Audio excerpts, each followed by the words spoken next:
నమస్తే. Welcome to Andhra Prabha. నేను ప్రశాంత్. ప్రస్తుతం మనతో పాటు చలసాని శ్రీనివాస్ గారు మనతో పాటు ఉన్నారు. నమస్తే అండి. నమస్కారం అండి.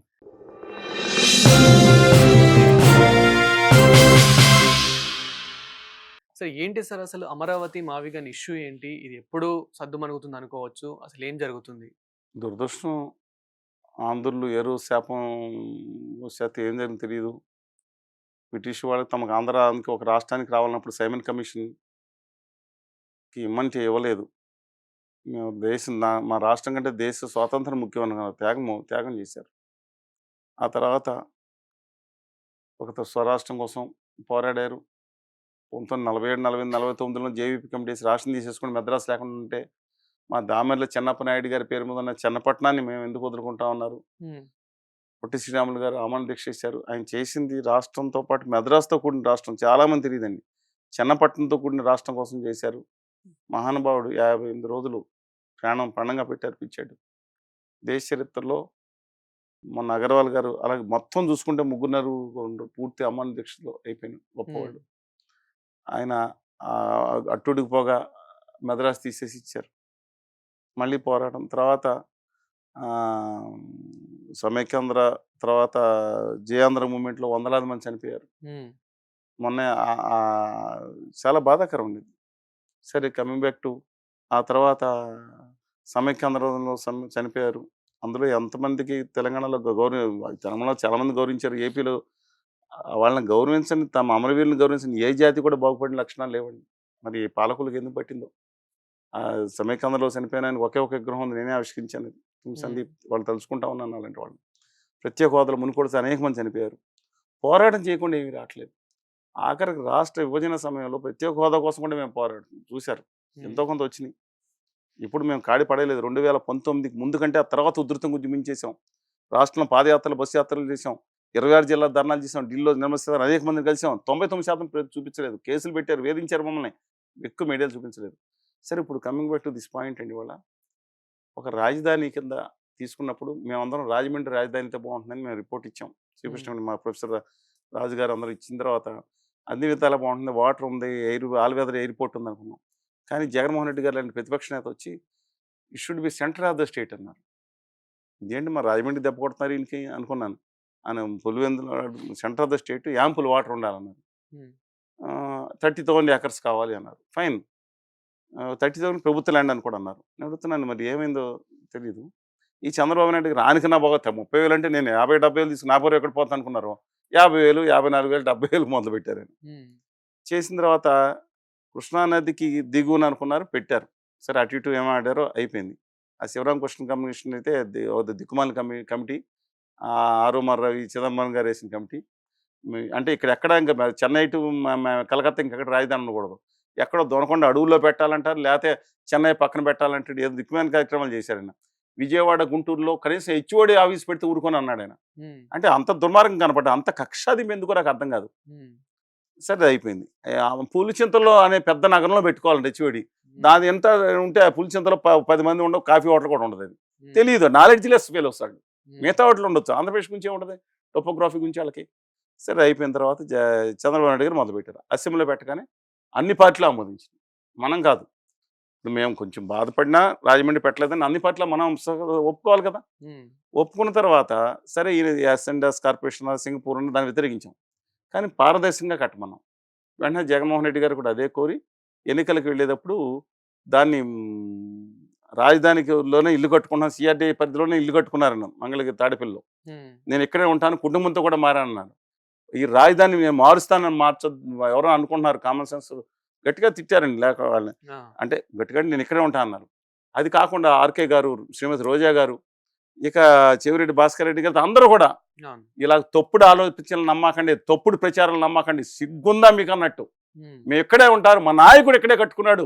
నీకు ఇల్లు లేదు. నువ్వు గుళ్ళు లేవు. నువ్వెక్కడ అని చెప్పి గట్టిగా తిట్టారు. హ్మ్. ఆ కసి అంతా చూపించారు ఆళ్ళు. ఎందుకంటే అనవసరంగా ఆడి మీద ఆళ్ళ మీద ఆడిపోసుకుంటున్నారు. ఇతను అవాస్తవాలు చెప్తున్నారు. అంత దుర్మార్గ పాప పని ఎందుకు పాల్పడతారనేది వాళ్ళకు మనసులో ఉండుంటది. హ్మ్.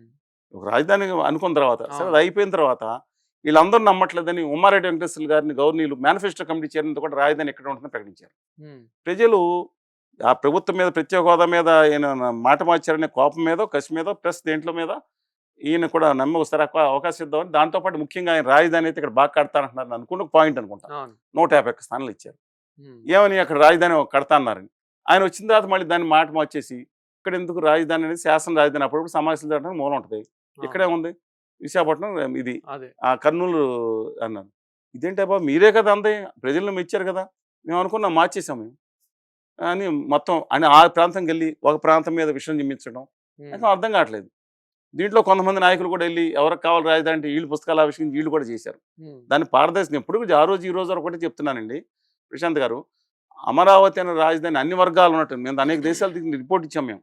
హ్మ్. అనేక దేశాలు దిగి ఆ రాజధాని మీద రిపోర్ట్ ఇచ్చిన వాళ్ళు మేము ముఖ్యమైన రిపోర్ట్ ఇచ్చామని చెప్పి సిఆర్డీ చీఫ్ చెప్పారు ఆ రోజు కంప్లీట్గా ఇంకెవరు మిగతా వాళ్ళు. హ్మ్. ఏది అన్ని రకాల నిపుణులతో 30 మంది నిపుణులతో దాదాపు కలిపి ఇచ్చాం. హ్మ్. అందువల్ల దాని మీద కొంత అవగాహన ఉంది. నేనేం చెప్పాను రాజధాని అనేది జాగ్రత్త అన్ని వర్గాలు ఉండాలి.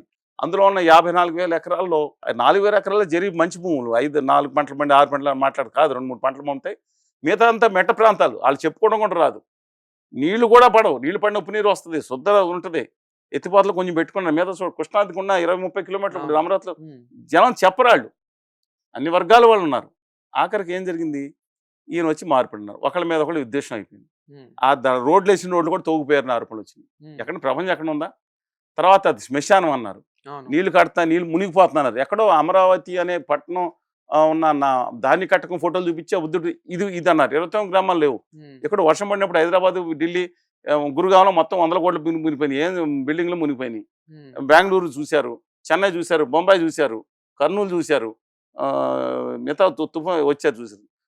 11 లక్షలు కూర్చున్న ఎక్కడ మధ్య ఊరికి మధ్యలో రోడ్ల మీద తప్పితే 29 గ్రామాల మునిగే సమస్య లేదు. హ్మ్. కానీ దాని మీద విషయం చిమ్మారు. భూమి కట్టుకుంటే కూలిపోతున్నాయి ఎవడక్కడ ఇల్లు కట్టుకునేది చచ్చిపోతారన్నారు. హ్మ్. ఇంత జరిగిన తర్వాత నేను 40-50 వేల మంది ప్లాట్లు ఇచ్చారు. ఏంటంటే అది అక్కడ కాదంటండి పక్క జిల్లాల వాళ్ళని కూడా తీసుకొచ్చి ఇచ్చారు. ఎందుకు ఇచ్చారంటే అక్కడ ఇచ్చాం. మరి ఎందుకు వాళ్ళని ఎందుకు చంపేయాలనుకున్నారని అడిగారు 2-3. హ్మ్. అవును అది మునిగిపోయే ప్రాంతం, కూలిపోయే ప్రాంతం, శ్మశానాలు అన్నారు. శ్మశానాలు రాత్రి ఫోన్లు మాట్లాడుకుంటారు అక్కడ కూర్చుని. లే. మరి ఎందుకు ఇచ్చారంటే సంబంధం దాని మీద విష ప్రచారం చేయటం. అంటే వీళ్ళ సంస్కారం ఇక్కడ మాట్లాడే కామెంట్ చేసే వాళ్ళ సంస్కారం వాళ్ళ తల్లిదండ్రులు వాళ్ళ కుటుంబాలు తల్లిదండ్రులు నేర్పిన సంస్కారం కనపడతా ఉంటుంది. వాళ్ళ నాయకుడి సంస్కారం ప్రతిది కూడా వాళ్ళ నాయకుడు నేర్పిన సంస్కారం వాళ్ళ ధర్మం నేర్పిన సంస్కారం కూడా దీంట్లో ప్రతి వ్యాఖ్యలో కనపడతా ఉంటుంది. వాళ్ళ గౌరవం అండి పూర్తిగా వాళ్ళకే సంతుంది. వాళ్ళ గౌరవం అన్ని వాళ్ళకి చెందుతాయి. సరే ఇప్పుడు ఫైనల్ గా అమరావతిని చాలా అభివృద్ధి చేస్తున్నామని చెప్పేసి చెప్తూ ఆ ఉన్నారు. రోజు ఏం జరిగింది హ్మ్. ప్రశాంత్ గారు? ఆ రోజు ఏం జరిగింది? మార్చి పక్కన పడేశారు. హ్మ్. ఆఖరి కేంద్రం వచ్చి నిధులు కూడా లాస్ట్ కేంద్రం అడ్డుకుంది. హ్మ్. మళ్ళీ తిరిగి నానా గొడవ పెట్టి అక్కడికి మరి కర్నూలు ఎందుకు చేశారో తెలియదు. హ్మ్. విశాఖపట్నం ఎందుకు సరే అయిపోయింది. అది ఆ బిల్లు పెట్టారు అది అయిపోయింది కుదరలేదు. కానీ కేంద్రం ఒప్పుకుంటే ఒక్క నిమిషంలో ఫోన్ చేసి మిస్టర్ జగన్మోహన్ రెడ్డి స్టాప్ ఇట్టండి పాపం ఆయన ఆపేసి ఉండేవాడు కదా. అవును. వాళ్ళు మురళీధరరావు గారు కేంద్ర ప్రభుత్వం కూడా ఆ బీజేపీ పార్టీ నేతలు కూడా తప్పే ఉందంటూ మాట్లాడారు. హ్మ్. రాజధాని చేసుకోండి అన్నారు. తప్పే 3 రాజధానులు 13 రాజధానులు ఒక దాంట్లో పెట్టుకుందని రాష్ట్ర అధ్యక్షుడు కూడా మాట్లాడారు. హ్మ్. దాన్ని వెంటాడారు. మేము కూడా చెప్తాం అమరావతి అన్ని వర్గాలకు ఆవాసం ఉండే రాజధానిగా హరిత రాజధానిగా ఇది ఎకనామిక్ ఎక్స్టెన్షన్ కూడా ఉండేటట్టు అవును. అద్భుతంగా డెవలప్ చేస్తూ సమాంతరంగా ఇచ్చాపురం హిందూపురం డెవలప్ చేయాలని కోరాం. హ్మ్. ఇవాళ ఏం జరిగింది కొత్త బ్యాచ్ ఇవాళ జగన్మోహన్ రెడ్డి గారి అధికారంలోకి వెళ్ళిన తర్వాత మాకు 3 రాజధానులు ఉన్నారు. అదొక మెయిన్ పాయింట్ అనుకున్నారు జనం ఓడించి అదొక పాయింట్. ఆయన హ్మ్. కక్షాన్ని చర్యలు చేసినా కొన్ని మంచి పాయింట్స్ నవరత్నాలు ఇచ్చినా సరే అలా కుదరదు బాబుని 11 సీట్లు ఇచ్చారు. అంటే వద్దని తిరస్కరించారు కదా. అవును. ఇప్పుడు మళ్ళీ వచ్చిన తర్వాత ఈ గవర్నమెంట్ వచ్చిన తర్వాత మళ్ళీ తీసుకోవడం దాంట్లో ఇంకా లక్షల ఎకరాలు ఎందుకో దిక్కుమాలిన నాకు ఆ బ్యాచ్ అర్థం కాదండి. ఒక రాజధాని అన్నారు దాని పక్కన ఒక చిన్న ఎయిర్పోర్ట్ ఈ అవును. గన్నవరం ఎక్స్పాన్షన్ అలవాట్లేదు డొమెస్టిక్ అది పెట్టుకోవచ్చు ఇబ్బంది లేదండి. ఇంకోటి ఐటీ కారిడార్ అంటున్నారు. ఏదో ఒకటి చేసుకోవచ్చు కానీ మా పక్కన ఇంకా లక్షలు కావాలి అవసరం లేదండి. అబ్సల్యూట్లీ నాన్ సెన్స్ అది. ఇంకొక 20,000 ఎకరాలు 30 ఎకరాలు తీసుకుంటున్నారు. హ్మ్. దాంట్లో అన్ని చేసుకోవచ్చు. అది ఏం చేసుకుంటారో చేసుకోవచ్చు. కానీ పాత ఉన్న రైతులకు న్యాయం చేయాల్సిన అవసరం ఉంది అని చెప్తా ఉన్నాం. కానీ వాళ్ళ ఈ టైంలో కేంద్ర ప్రభుత్వం ఆల్రెడీ అప్పులు చేసుకుంటా 15,000 కోట్లు సంవత్సరానికి చొప్పున ఇస్తాం 4 ఏళ్ళు ఇస్తామని చెప్పి మామూలు చేసి మాయపరిచి నెత్తి మీద జల్ల కొట్టి వాళ్ళు మీ అప్పులతో మీరు సావండి అంటున్నారు. 9,000 కోట్లు ఆల్రెడీ పనులు అయిపోయినాయండి. ఇప్పుడు ఇంకా 52,000 కోట్లు శరవేగంగా నడుస్తుంది. మోస్ట్ ప్రాబబ్లీ ఇంకో 1.5 అయిపోతాయి. అయిపోతే టైంలోకి ఈ జగన్మోహన్ రెడ్డి గారు వచ్చి మావిగన్ అన్నారు. మావిగన్ అంటే మచిలీపట్నం, విజయవాడ, జగ్గాపేట, గుంటూరు అనుకోండి మావి జగన్ హ్మ్. అంటున్నారు ఎవరు. ఇదేంటి అంటే ప్రపంచ చరిత్రలో ఎక్కడన్నా ఇలాగ రిబ్బన్ క్యాపిటల్ ఉండదు. ప్రపంచంలో అసలు ఏ దేశంలో లేదండి. అవును. మీరు ఇప్పుడు నిజామాబాద్ నుంచి ఆదిలాబాద్ వరకు క్యాపిటల్ని పెట్టుకుంటారు ఎవరన్నా? లేదు. అది ప్రపంచంలో రోడ్డు పక్కన ఏమైనా ఉంటుందండి క్యాపిటల్? హుహు. మధ్యలో ఎక్కడ హెచ్ఓడి ఇక్కడ 50 కిలోమీటర్లు ఇంకో హెచ్ఓడి, ఇంకో 20 కిలోమీటర్ల హెచ్ఓడి, ఇంకో 10 కిలోమీటర్ల హెచ్ఓడి పెట్టుకుని అసెంబ్లీ ఏమో మా గుంటూరు అవతల పెడతారు, హైకోర్టు ఏమో విజయవాడ పక్కన పెడతారు, హ్మ్. రాజధాని అనేది సెక్రటరియట్ మాత్రం మచిలీపట్నంలో సముద్రం పక్కన బీచ్ పక్కన పెట్టుకుంటారు. హ్మ్. ఈ మధ్యలో అనుసంధానంగా హెచ్ఓడి అక్కడక్కడ ఏంటంటే నాకు అర్థం కాదు వీళ్ళు.